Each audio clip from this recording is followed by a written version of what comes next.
All right, welcome everybody. It's your weekly newcomer, Tom Dotan here, joined by Madeline Renbarger, Eric Newcomer, and our guest this week, Will Hurd. Will is a former CIA officer, three-term U.S. congressman from Texas, author of the book American Reboot, and now CSO at a defense tech startup, Chaos Industries, which we'll get into later in the episode. Will, welcome. And I think you are, Eric, correct me here. Is Will the first politician we've had on the show? That's a good question. Wow. Maybe? I'm going to say the answer is yes. Okay. Yeah, he's the first politician we've ever had. It's a great honor. The honor of being the first oh my God, politician on, in our midst. What a delight. This is amazing. I didn't okay this. We're only entrepreneurs usually. Glad to have you. So, and I mentioned, Will, you are three-term from Texas. What was your district again? You're like a border district? I was. So it was majority of my hometown of San Antonio, where I live now, all the way to El Paso, down to the border. So it's 29 counties, 2 time zones. It took 10 and a half hours to drive across it at 80 miles an hour, right? Which was the speed limit in most of the district. It was the largest border district in the United States. So I had about a third of the U.S.-Mexico border. Congressman, a fun fact we discussed, a little bit before recording is you were actually the congressman for my mom's hometown, where my uncle currently lives, and where my grandparents are from in Uvalde, Texas. My whole mom's side of the family is your district, basically. That's awesome. I hope they came to one of my DC to DQs. Right, I would hold town halls and all the Dairy Queens, and I hope they weren't part of the group that would protest the DC to DQs. So you'll have to ask. I highly doubt they were the protesters. If you're ever in Uvalde, they maybe stop by. Eric, you've been to Texas before? My high school best friend lives in Midland, Texas, so I made the trip out there to out hang west. out with him. I've obviously been to Austin for South by Southwest a couple of times. I'm not sure I've ever been to San Antonio. Midland was not in the district, but all the counties around it. So I would fly in and out of San Antonio back at DC 2 weekends a month. One weekend I'd fly into Midland and hit those parts of the district. And then one time in El Paso, it was because it was so big. I had those 3 things. And let's dispense with the congressman. It's Will. I don't like being when I was in Congress. I definitely don't like being called it now that I'm out. So please just call me Will. Well, it's a good time to be out of Congress now, Will. I saw like the approval ratings recently for Congress are like in the low 20s. So I can see why you want to not be tagged with that moniker now, Congressman. So I left the CIA to run for Congress. Right. And I lost that first race by only 700 votes. I'm glad I don't tell that story anymore. Oh my God. Yeah. How many votes were there? Well, out of I think it was like 60,000. Like I said, oh my God. I don't have to tell that story anymore. Okay? Man, I mean, it still hurts. My understanding of Texas politics from reading the Robert Caro LBJ books is that you can kind of fix those things, So like 700 votes doesn't seem like that much. So box 13 and all those districts. So LBJ, this is legit. It's been documented. LBJ became a senator because I want to say it was like 1821 votes. And they basically stuffed the ballot boxes with people that had died. And the guy that ran this whole operation was called the Duke of Duval. And some of the areas that he was responsible for were some of the places that I represented. So it's this weird connection between all that. And one of my favorite books is about this. It's called Texas Mutiny. And it goes into this whole thing about the ballot stuffing and how it happened and when they found out. It's a fascinating part of Texas lore. Yeah. But you've been out for 4 years now and been a civilian in the tech world, in the private world. I mean, you prefer it, right? I understand there's clowns on both sides, but like you feel like you're. It's got to be fun to be a congressman. I don't know. Really, I'm surprised. You prefer which do you prefer? What do you prefer? Of all the jobs I've ever held, from working in a computer lab at Texas A&M University to the CIA to building a cybersecurity company to Congress, investment banking, and now being at a tech startup, being in Congress was by far the worst. But I will say this though. I enjoyed my time, right? Like I got 21 pieces of legislation signed into law in 6 years, which is a lot. Most people don't do that much in 2 decades. I was able to do it in 6 years. But the thing that most people don't realize is you help a lot of people. So for example, I have horrible allergies, and I went to an allergist this week, and he comes up to me, he goes, "Hey, Will, I'd be getting in trouble if I don't tell you this, but my wife wanted me to thank you because he was in the military. He got posted to Iraq. They got moved from, I think, Dallas to San Antonio. All his personal effects got lost. He had to find it. DOD was saying he should pay for it out of his own money. Someone told him to be like, call Congressman Hurd's office, and we were able to sort it out, right? And so like the ability to help people in the district that are getting screwed by the federal government, whether it's on Social Security or helping veterans with veterans issues, you name it, like that part was awesome. And these are people you're never going to know their names, but that's the stuff that I'm most proud of, and I miss that part. I miss helping out, my community.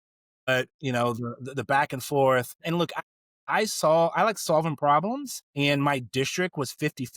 So even if I had every Republican to vote for me, I still couldn't win. And so to me, the ability to get big things done was what I liked about being in Congress. And that's getting harder and harder. I mean, we can't talk about sort of Texas and bipartisanship and not talk about the sort of gerrymandering issue right now. It looms so large. You're obviously the Republican, the Democrats like. What is your view on sort of what Texas is doing, and then whether like California should fire back, or like, I don't know. Yeah. How do you look at this situation? So I've always said redistricting and drawing lines is about incumbent protection. It always has been, right? No, I don't agree with that. So Illinois did this, right? They redrew the lines and screwed Adam Kinzinger. Let's look at a place like Maryland. Maryland had a Republican governor for a number of years, but no Republicans in Maryland. Texas just redrew the lines to try to get 5 more additional seats. Gavin Newsom is going to attempt to do the same thing.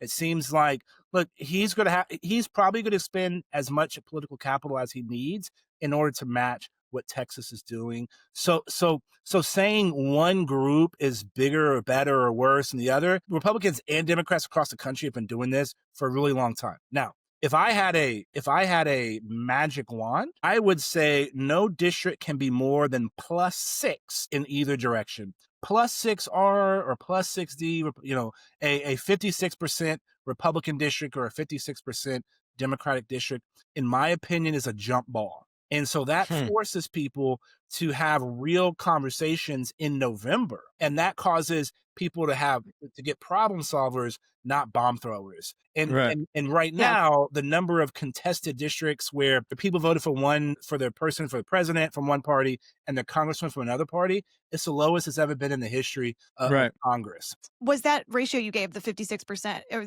is that about what your former district was? Yeah, it was. Mine was a little bit worse, right? But but +6 is something that's one. I think the real problem that we often have in politics is single party rule, right? And so California and Texas are the converse of one another when it comes to single party rule. And that's the part that's crazy to me. And also, not enough people vote in primaries.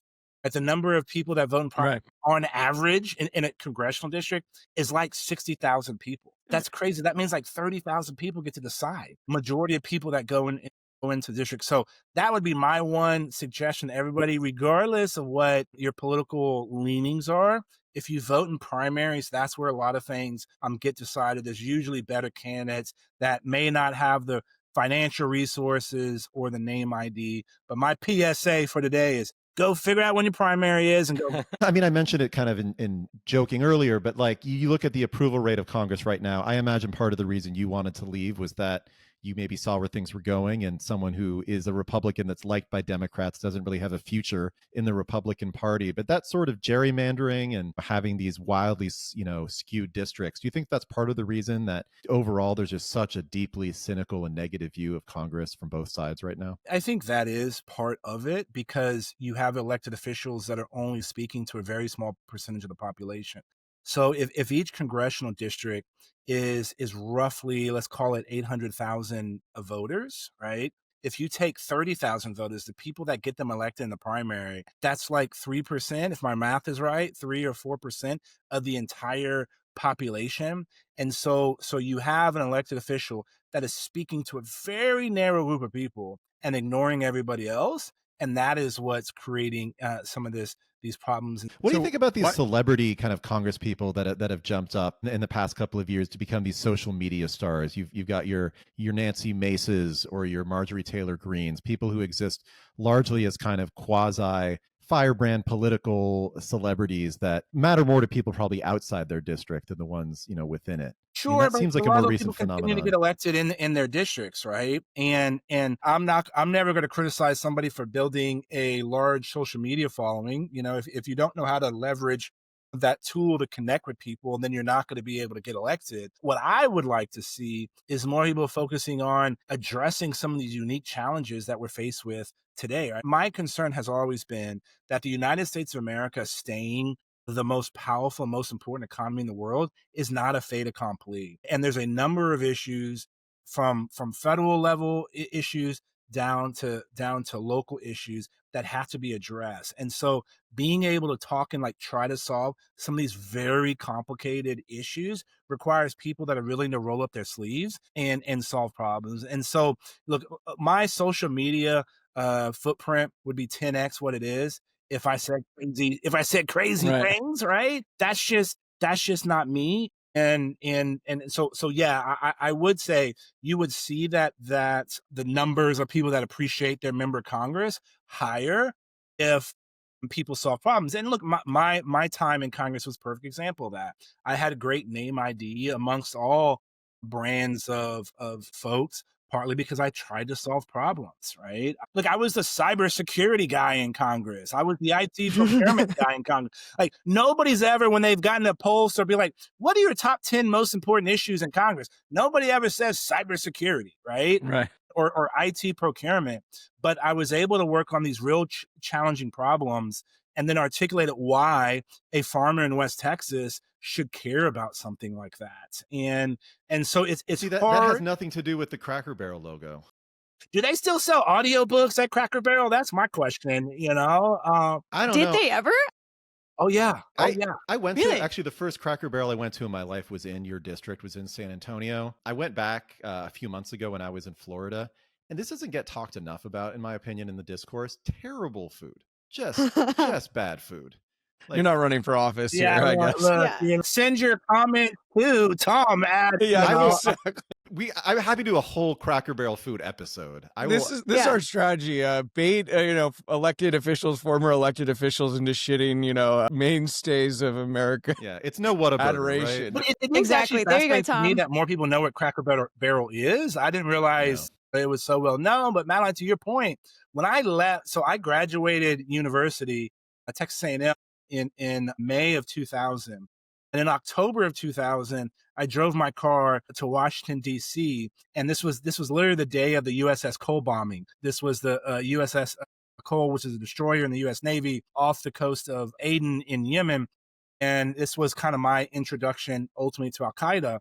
And I was renting Clive Cussler books at Cracker Barrel, listening to them on the way to Washington, D.C. So that I always did the puzzles. The puzzles are what I remember from Cracker Barrel. I think I went more as a kid, so it'd be all the weird metal things you have to unwind. Yeah, I remember the games Anyway, too. why are we having our first former politician on the podcast? Because Silicon Valley has identified a gold rush in Washington and literally the potential for a golden dome. Obviously, we've written a lot in Newcomer about Silicon Valley chasing sort of the defense tech opportunity. You're working at Chaos, sort of fast climbing defense tech startup. There are lots of them, obviously, like Anduril looms super large, Palantir, sort of, I guess, the OG in defense tech. I mean, just to start us off, has the Trump administration been a boon for Silicon Valley's effort to get into defense tech? Or how much is it like a move from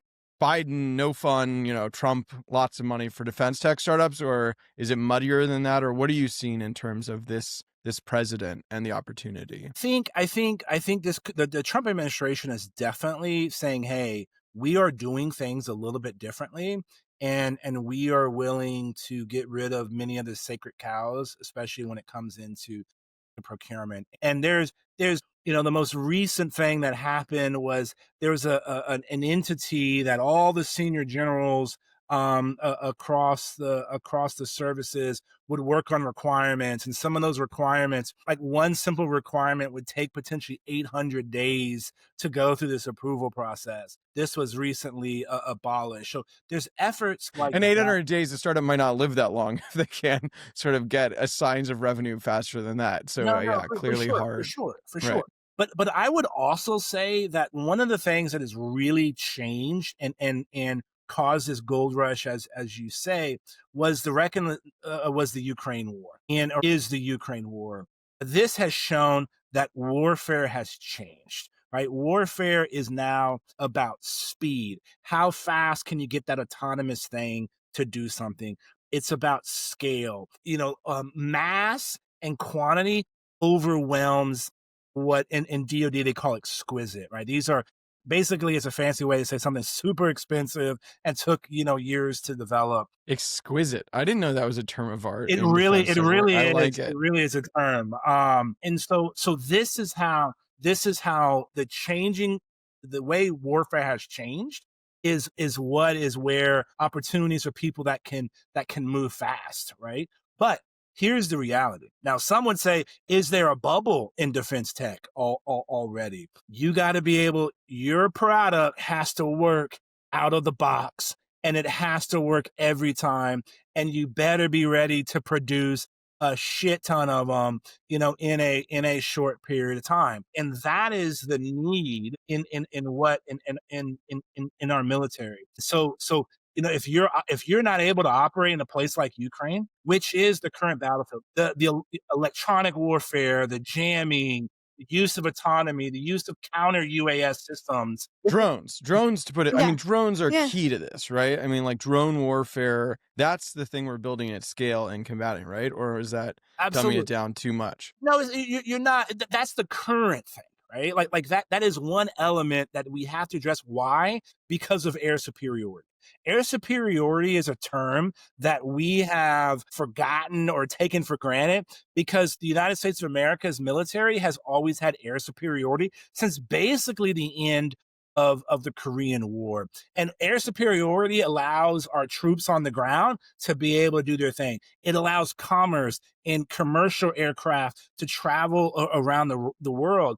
And when you lose that because of this use of drones by adversaries, this is going to be a major problem.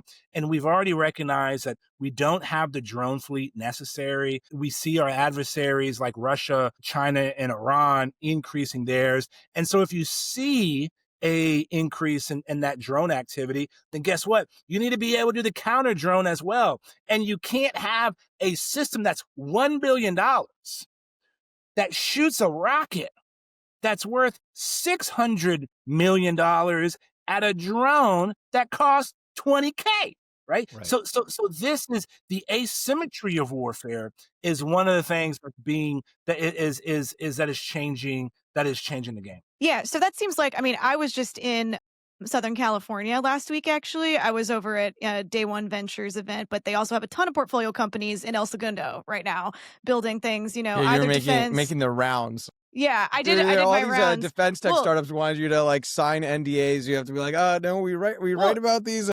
Well, right, you didn't come knocking on our door, I should have stepped by next time. How come you didn't bark on our door? Unfortunately, I ran out of time. I had to go to the airport, which was right there conveniently. But I was going to say, I met some interesting founders that are taking, basically beyond defense, nuclear power. Valor Atomics is doing this, as AI infrastructure. Some other people are trying to get space superiority, like Astroforge. I think there's like a lot of these really interesting founders in the area. But, your question about if it's a bubble, I mean, I think there's tons of people doing interesting things, and you're over there too. But what kind of distinguishes, I think, a player that's early in the defense boom right now to actually make it and get procurement, even if the administration is more friendly? Like, how many of these companies are going to make it to the next step? Look, your product has to work. It starts with that. You can talk a big game, you can beat your chest, you can have your first widget, but that thing has to work out of the box. Because if our men and women are using a tool in order to protect themselves, defend themselves, it has to work every single time.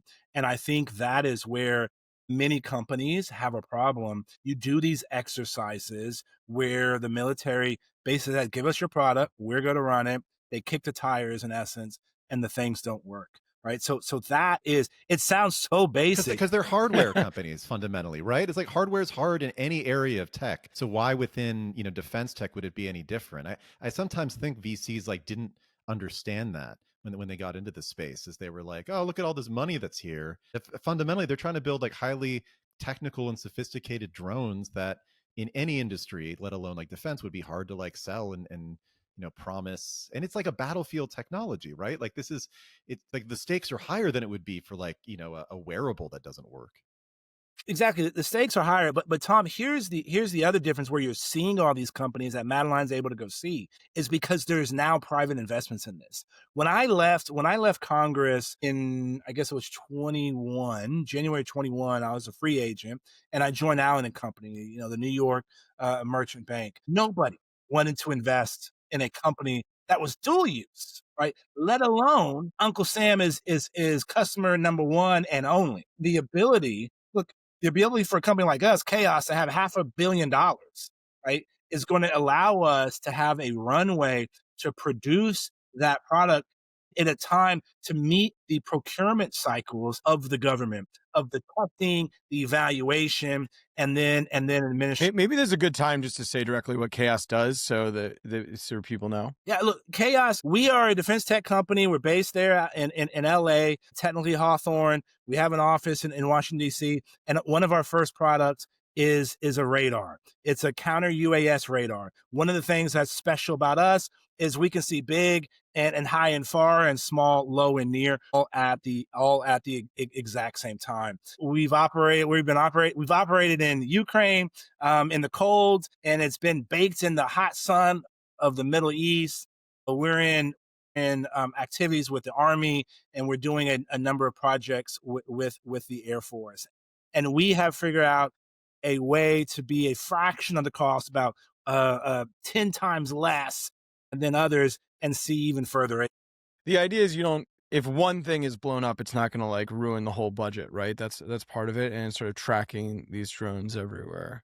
Absolutely. It's multilateration. We use a thing called coherent distributed networking, where we're able to have multiple things work with each other like as one unit. And so we can put two systems 4 kilometers apart, and you basically have a radar that's 4 kilometers in diameter, which is really big, and it's a fraction of the cost. So it's survivable, and we can upgrade it and update it over the air and at the edge. And then we're very expeditionary. So, 2 of us on this call could carry this into a place and see further than anybody else, as was validated by a combatant command.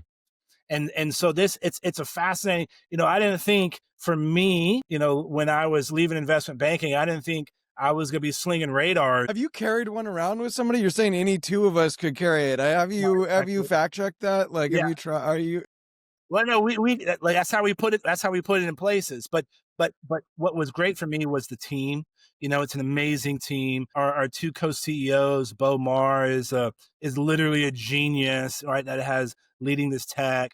John Tennant has been on the kind of one of the early godfathers of defense investing, and was doing it before anybody else. We have PhDs, folks that are mentioned in Nobel Prizes, which I think is pretty cool. We have a Navy SEAL. We have folks that have served, and then we just have some amazing engineers and operators who are been on the other edge, right? And the thing that ultimately, it's hard for many people to understand this, because of our ability to see further, that gives the warfighter 5 to 10 more minutes. When you're getting shot at or bombs are dropped on your head, 5 to 10 more minutes is an eternity. Right. An eternity to understand. It's an eternity to decide what you could do. It's an eternity to be able, and it gives you time to act. And so that mission of giving the warfighter additional time has been great, and it's kind of me getting back to my roots. Well, let me quickly bring it back to drones and air superiority. This came up a lot in the story that Maddie and I did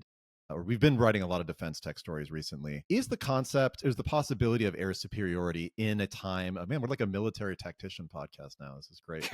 Yeah. Is it possible in a time where you can get these, tens of thousands of dollars Shahed drones, pretty effectively fighting people, in Yemen, on behalf of Ansar Allah, or whatever is going on in Ukraine right now with, Iranian-made and Russian-made drones fighting against American-made drones. I guess, with like Iran, there was this, Israel was able to develop air superiority, and that allowed them to shoot, their munitions at the nuclear facilities. But in general, are we like at a time where we're just post air superiority and everything is just about these 5 to 10 minute moments of advantage that you can get at a day by day basis?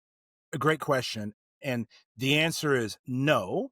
The days of air superiority are not over. However, the days of air superiority is not a given. And that's why we can no longer pull out $60 million systems that are defending against these cheap drones. So to be able to detect the threats is possible. And that's why we've gotten the investments we have, and we've got the interest. And what do you do about the threat? What's called closing the kill chain. And this is, I'm sure, Madeline, many of the companies that you saw were trying to work on this. And so an area of opportunity is really a cheap way of destruction, of stopping those drones from happening. Now, you get into a whole nother kinds of questions. So if you have a drone that's flying around LAX airport and you take it out, when do you take it out? How do you take it out? What do you take it out with? Is it big enough? Is it big? Is it small? Where does it go? So there's a whole number of conversations about when you defeat that system. But to your point, Tom, one of the big topics in Washington, D.C. right now is Golden Dome.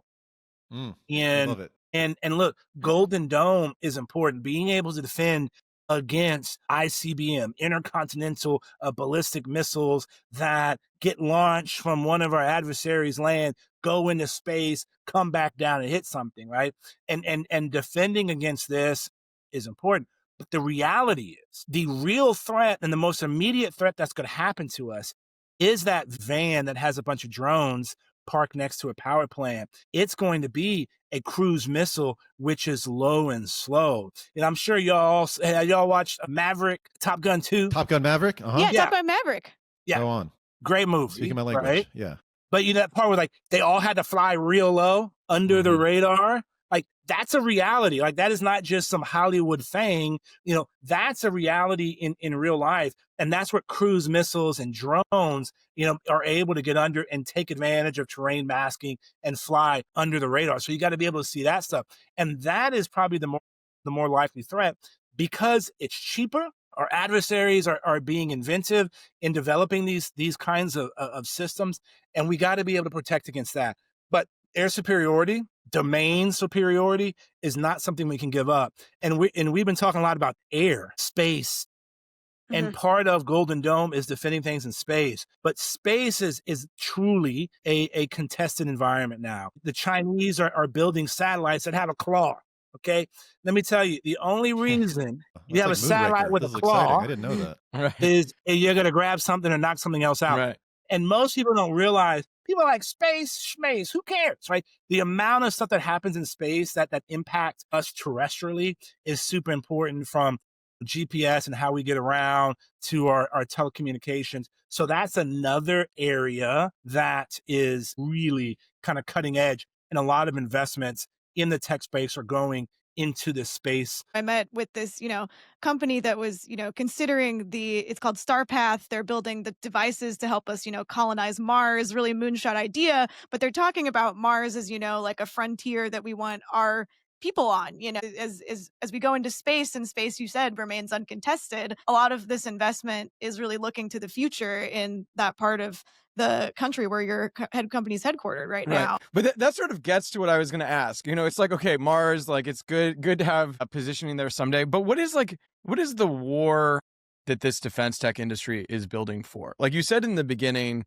this idea, okay, we're learning a lot from Ukraine about how war is being fought. Maybe we'll be in this war, supporting this war for a long time. I mean, do you think it is about Ukraine? Obviously, there's this like, will we have conflict with China? I mean, personally, and and I think I've said it on the podcast before, I feel like we're in this very weird political moment where the right has a lot of hostility to China, but doesn't necessarily seem like it's psyching itself up to go to war over Taiwan. So I don't personally see, at least with the current elite, Republican elite, like where we're going to war with China. I'm yearning for the simple days of post 9/11 when we knew we were fighting terrorists and what kind of war it was had. And so the defense industrial complex knew what to build. Like, what are all these companies? What war are all these companies aligning around to fight? Well, even around Ukraine too, you have people like David Sachs who like would be happy. I think he's consistent on this point to like pull the plug tomorrow and like stop all support for Ukrainian troops. So Right. there's There's not such a even divide alignment on within that war. There's such a about what they're divide between supporting. China hawkishness and what a future conflict with China could look like, combined with like pretty, isolationists, like we don't intervene, like why are we spending our resources on this kind of thinking? So, I mean, also with all this buildup, like, is there, what do you think about the possibility that this could just, be turned off too? Like the money, if the conflict doesn't end up happening. So I've learned not to try to prognosticate about what's going to happen in the future because anything's possible. But here are a few things we do know. Here's a few things. Vladimir Putin has made it very clear what his intentions are. He is trying to reestablish the territorial integrity of the USSR. Period. Full stop. Right? Like this is his intent. What happened with Transnistria, West Abkhazia, Moldova, this is a long list of what Vladimir Putin is trying to do.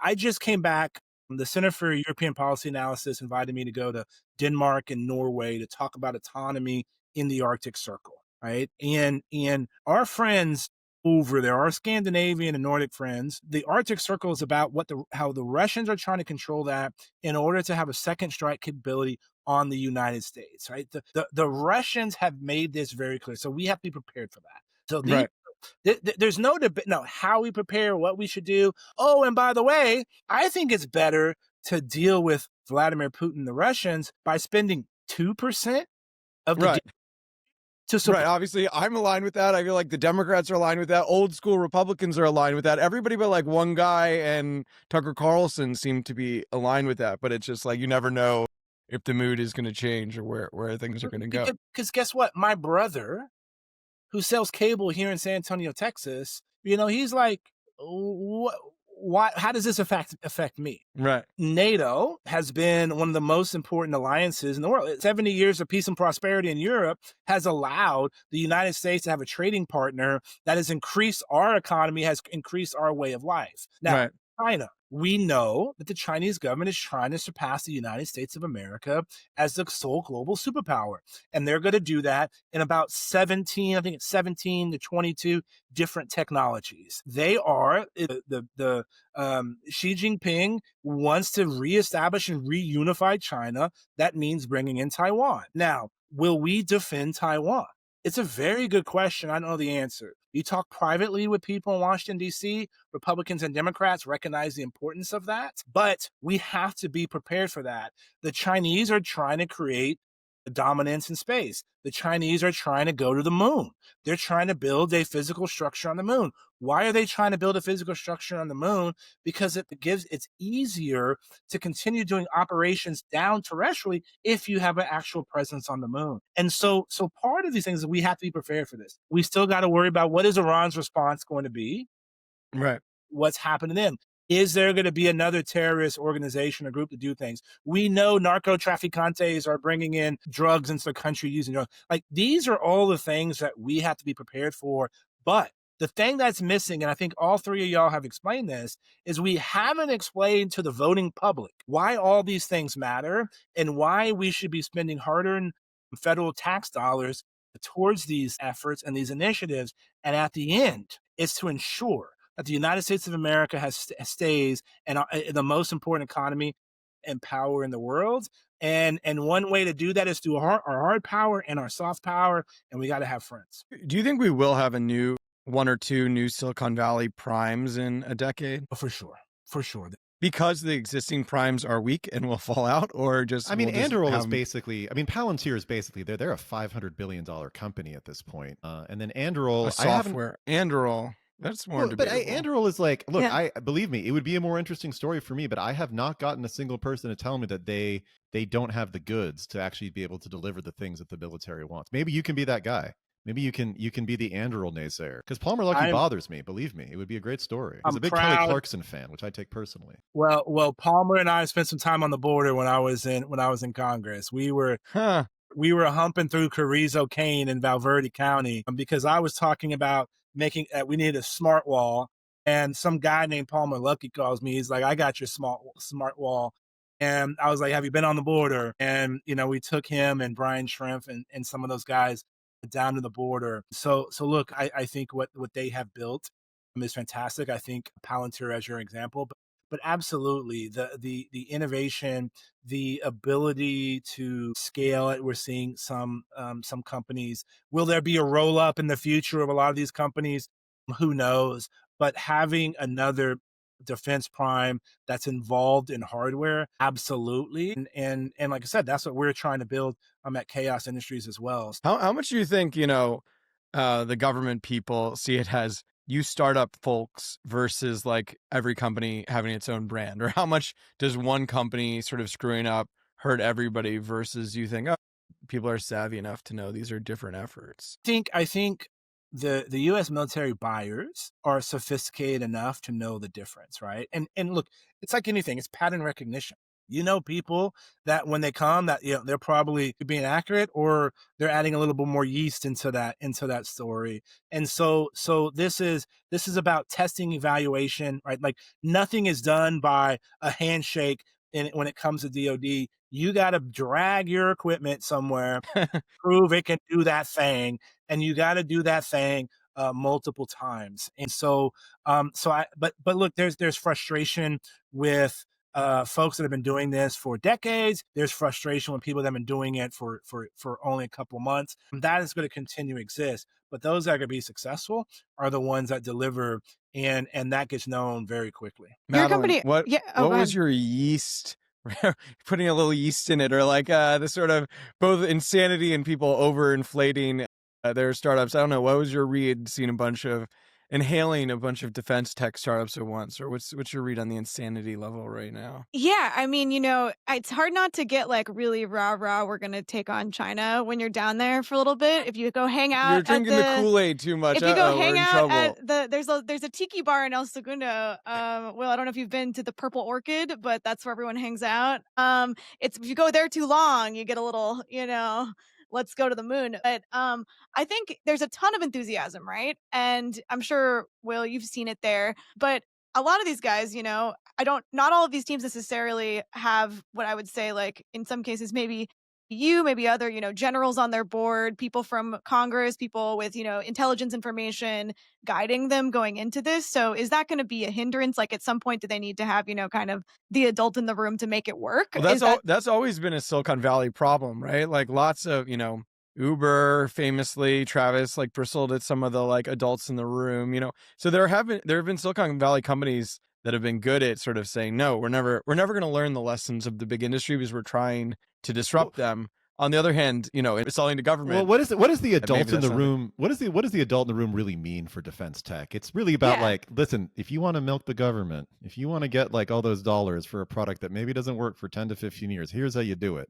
That's the game here. We're primes. We do cost plus. We're getting real cynicism from Tom. Yeah, I know. I was saying we know who the pessimist on the podcast is. Come on, I look at those Lockheed Martin stock Tom, prices. It's okay, brother. Yeah, how's that F-35 doing? So, what is the adult in the room to kind of hit all these kinds of questions? Yeah, the government has a sales cycle just like anybody else has. It's just longer and it's more complicated. And so the ability to know the right people and translate what things happen. A senior general may slap somebody on the back and say, "Man, I love your product. I want to be your advocate." And then oftentimes that company runs off, be like, "We're going to get a government contract tomorrow." It's like, no, it doesn't work that way, right? And so part of it is understanding that sales cycle that happens in the government that says, hey, cut the bravado, right? Let's go in and demonstrate how this thing works, right? Look, for us, it's, we've had people be like, your product's too cheap. right? By cost, right? Like it's Right. inexpensive. See, that's what I'm talking you know? about. That's what I'm talking about. It's like, but it's like, look, the cost is the cost. And this is the value of what you have to do in order to survive, the future of warfare. So we're trying to bring a different system to people. So having folks that understand a very opaque, complicated process, if you don't have that, it's going to be hard, especially if you don't have the capital to last, a significant period of time. Yeah. How much is the government willing to sort of say, we know you haven't totally figured this out? Like, you're being open, not your company, but like this hypothetical startup, that it's like, we want this so bad that effectively we're almost an investor by sort of paying you some money to keep building it. Is that something that's happening, or it's more like, no, you need to get this locked down with your Silicon Valley investors before you bring it to us? So there's some of that, right? Like this is where the color of money and the types of money, the types of contracts, SBIR grants, small business grants, CARETAs, this is working with the government on a particular thing that they need. The problem with some early startups is the articulation of the need and the problem is oftentimes classified. So if you don't have, it's one of these chicken or egg problems. Right. But to go and understand this complicated, classified problem, to address that problem, if you don't know the details, and so everybody talks in vague, opaque terms, and sometimes that kills. It slows the process down, and that goes back to having people that have spent time. I was on the House Permanent Select Committee on Intelligence, right? Like having, you can have some of these broader conversations. When I was in Congress, one of the things that I tried to do was to be able to give people, companies, it was a kind of like a new classification where they can be explained a problem. Look, I get it. You should have a TS, a top secret clearance, if you're going to be engaging with government systems, interacting with our command and control models. But to hear a problem, to try to solve, to tweak your widget, we got to do a better job of articulating that, and we could see some things move. But yeah, some of that conversation is happening, and that's why companies getting all the I's dotted and the T's crossed to have classified systems is important, because you learn more about the specific requirements. The Golden Dome, how loose do you think it is, or fixed? Like, is it shoot down things like the Iron Dome in Israel, or is it generally defend us and lots of different types of companies you think? Also, did they really just pitch Golden Dome to Trump as in, like, how you like the Iron Dome, but you know how it's not gold because you like gold? Well, I you think can have the a golden gold version name of that. change happened because Iron Dome was copyrighted. Really? I didn't know that. That's fascinating. Who owns that IP? But look, is it? I didn't know that. So That's great. yes, it is the shoots. Make sure that at the space layer, that comes on called the transport layer, something leaves like boost phase, which is when it first gets shot out of the ground from a missile silo. You want to try to hit it there. Then when it goes into space, right, trying to stop it while it's in space. That's where a lot of the focus and attention of Golden Dome is. Now, in the terminal phase, when it comes back in to the atmosphere to come down, that means you've missed the other two times, and it's like, holy smokes, this is getting real, and you got to do it. So there needs to be some improvement there. And so, yes, it is ICBMs, it's hypersonics, it's glide vehicles, basically something that is basically falling out of space and it's harder to detect in the sea. And then what I think is a major component is what we call the underlayer. This is cruise missiles, the counter UASs. And so, yes, like this is complicated. General Gutlein has been given a difficult task. A lot of the services have already developed some of these kinds of capabilities. So part of that is bringing it into one kind of command structure. Right. I would hope, like, if somebody shoots a missile at us right now, we have some plan, right? I guess this is sort of I thought we could deal with that. Like, are we not capable of, if somebody fires a missile? There's a lot that you can't say. You're not. There's only one way to find out. Look at the 12-day war. I think that's what we're calling it, in between Israel and Iran. So the Israelis shooting everything down was not just the Israelis by themselves. Right. And so part of this, and this is why our partnerships and our alliances matter. A lot of times you shoot that thing down before it leaves the airspace of the adversary who's shooting it, right? And so that's why this is layered. And again, you're never going to see a PowerPoint presentation that says these are the three things we can't do, right? Because that's Right. super classified, and we Right. don't want our adversaries Right. in Right. order to know that. But there is a lot of stuff. Let's just say I sleep well at night. I sleep well at night, knowing that we can, what we're able to defend Right. against. But this is evolving and changing Right. and moving at a speed that none of us can understand. On Golden Dome too, I mean, how much do you think Elon really fucked himself by getting into the fight with Trump? Because it seemed like SpaceX was sort of a shoe-in to win a huge amount of Golden Dome money, but it's unclear to me now how much his falling out with Trump is going to cause, them to actively look for an alternative. I mean, is there really an alternative to SpaceX ultimately with a lot of these kind of higher level satellite based defense systems? Well, so here's what's fascinating. I think there is going to be a lot. There's several companies that could potentially get to where SpaceX is at a fraction of the time. It is fascinating to me how space has become a real commercial enterprise, even in the short period of time that I've been in Congress. So again, I think SpaceX is an important company to American national security. What they may win or not win, I don't have unique. A former congressman hasn't forgotten all his tricks. I did not hear Elon and fucked in your answer. There are some other interesting stories.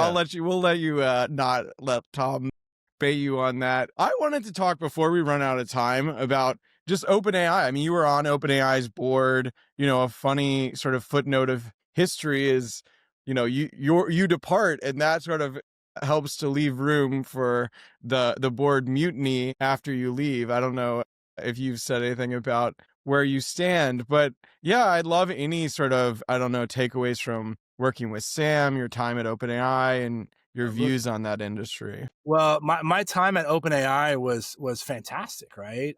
I got to know Sam. I held the first hearing on AI in Congress. Huh. And, I thought we were going to be having conversations about me being able to be in my driverless car, barreling down Interstate 10 and have Whataburger dropped by a drone. A man can dream. It deteriorated into a conversation about, the drones going to be peeping in people's windows. That's delivering business. Like the FedEx, you're not worried about the FedEx guy peeping in your window. Right. So I did that, and I wrote the first national strategy on AI. So that's where I got to know Sam, go on the board. It's fascinating how people didn't think that generative AI was going to get to where it was. It was wild being inside and having access to Chat GPT, or we call it GPT-3 and GPT-4 before it came public. I only walked away from the board because I ran for president, and I had to step away from all of my had to step away from all my commercial activities. So everybody knew about this. I still don't know why the coup happened. And when you look after when everybody figured out what was going on, and you had all the employees basically say, "Hey, we're walking," if Sam's not put back in place, is, I think, testament. These are the same people that were working on safety issues and things like that. It's fascinating. There's a number of legal battles that are happening. I'm curious to where things are going to get learned through discovery in that process, or really happening from the coup plotters. Interesting. But in the end, I think what Sam and the team and people like Mira, I know Mira Mirati is not there anymore, have built is a pretty fantastic tool. You decided to go into sort of defense rather than AI. Obviously, the two hottest sectors. Was that just a matter of your expertise, or you were more bullish overall on sort of Look, defense I think it's a mix of things, right? I said earlier, we had an amazing team, right? Being able to have a team of great scientists, engineers, operators, investors, That was awesome. At chaos, you're saying. Yeah, at chaos. Yeah. Doing it with people, doing a mission where we're helping the warfighter was awesome. Right. And then to have a product that has been worked in places like Ukraine and the Middle East, like those were all some of the things. So the area that I think is fascinating and doesn't get enough conversations is this debate between LLMs and PLMs, personal language models or smarter language models. NVIDIA just came out with this research report about how when you look at like agentic AI, that the future of that is these small language models to be efficient. So personal language models, entities like personal AI, companies like that is really fascinating to me because it solves the security concern about, hey, this is my stuff. Like, I don't want all of my information or corporate information being able to get accessed by others, to be able to wall that off. And then you address the issue, personal language models, it addresses the hallucination issue because it restricts the ability to respond only to the stuff that it's ultimately been trained on. And so I think that to me is an interesting, fascinating area in the broader space around AI right now. Do you see smaller models having, now that you're back in defense world, defense applications, for like edge cases and things like that? For sure. There's in the intelligence community, the need and desire for these small language models is super important, a lot because of the issue of security around the information that you're putting it in, right? And so, also ideas of like having a second brain, right? Like this is a concept that I think is definitely to be able to be used in defense and intelligence. I wanted to ask one question, just sort of like, I guess, important in America right now. Barack Obama, retweeted Ezra Klein column today where he was talking about ICE and sort of saying you could see it as sort of like one of these optical illusion images. On the one hand, Trump got elected saying, okay, we're going to increase border security. We're going to like deport people who shouldn't be here. Like, obviously, we're going to fund things like ICE. On the other hand, it feels like a very loyal Trump sort of a government apparatus. I think ICE is like perhaps bigger than many of the, agencies for entire countries elsewhere. So it's enormously large. Obviously, you dealt with this as sort of having a border district. How authoritarian do you think things are at the moment? Or what is your view on this sort of scope increase of ICE and the sort of authoritarian risk here? Well, again, the specific Ezra Klein article, I don't know. Yeah, I know. You see this happening. Right. And so, look, at the end of the day, I've worked with the men and women in ICE, and they're doing their jobs, to make sure people that are not supposed to be in the country get, not put, are deported or are not here. And so, has there been a abuse of power in instances? Yes, I talked about that a lot when I was in Congress. But look, with great power, you got to make sure you're doing things the right way. So the specifics that you're talking about really, really matter. When I see things here in Texas and people that I work with in Texas, they're making sure folks that shouldn't be in our country aren't in our country. Now, I also think on the flip side, we should be talking about is how do we improve and streamline legal immigration to get people here the right way?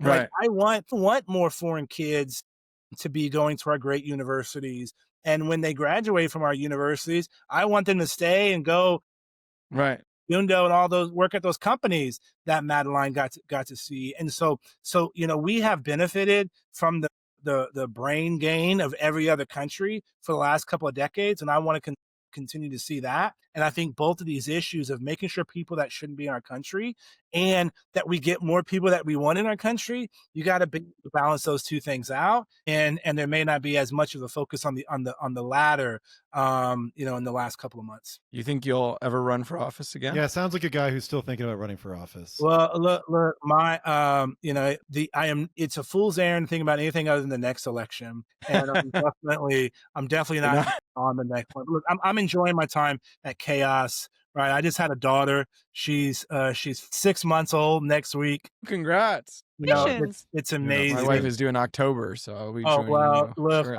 I'll give you Wonder Weeks. The Wonder Weeks app is like a must. Is this one of the photo apps where you sort of keep track of every, or No, what is this this? is like No. this is when your child's going to be fussy. This is a 2-week period where your life's going to be brutal, you know, and it kind of warns you of the things. 2 weeks. Only No, like this 2 weeks, and then the next 2 weeks. And I it's see. like I see. you're It's like I gonna don't know what get these promises 3 this app days, is making. She's but gonna like, be no. cute, but get ready because you know in the Yeah. next 2 I know. weeks, it's Somebody gonna was be just telling me, oh, you know, the first 2 weeks they lull you into a sense that this is going to be okay. You're like, oh, it's overrated, and then they're a terror. You know, I feel like everybody has their own story. So I will say this will be this is our secret weapon. Brown bear, But yeah, brown bear. classic. But the Your brown bear, technological brown Brown bear Bear, hack. sure. is Eric the, Carl can't beat it. yeah. It's that has solved many a problems in the Hurd household. Well, Nice. Thank you yeah. so much for joining the show. This was great. Yeah, My thanks, pleasure. Will. This was a lot of fun. We'll have you Thanks, back Will. next time. We didn't even get to discuss Afghanistan. I kind of wanted you to solve that for us. Yeah, Uh, you should come back and solve that. And I'll let you know if I'm ever visiting my uncle anytime soon back in Come San on, Antonio. absolutely. And when you come back to El Segundo, you know, come on. Yeah, and then you I'm going know? to come do the Chaos Office tour if you'll That's have right. me. That's right. Well, hope to have you back soon. Thanks so much for joining us. Cheers. Thank you.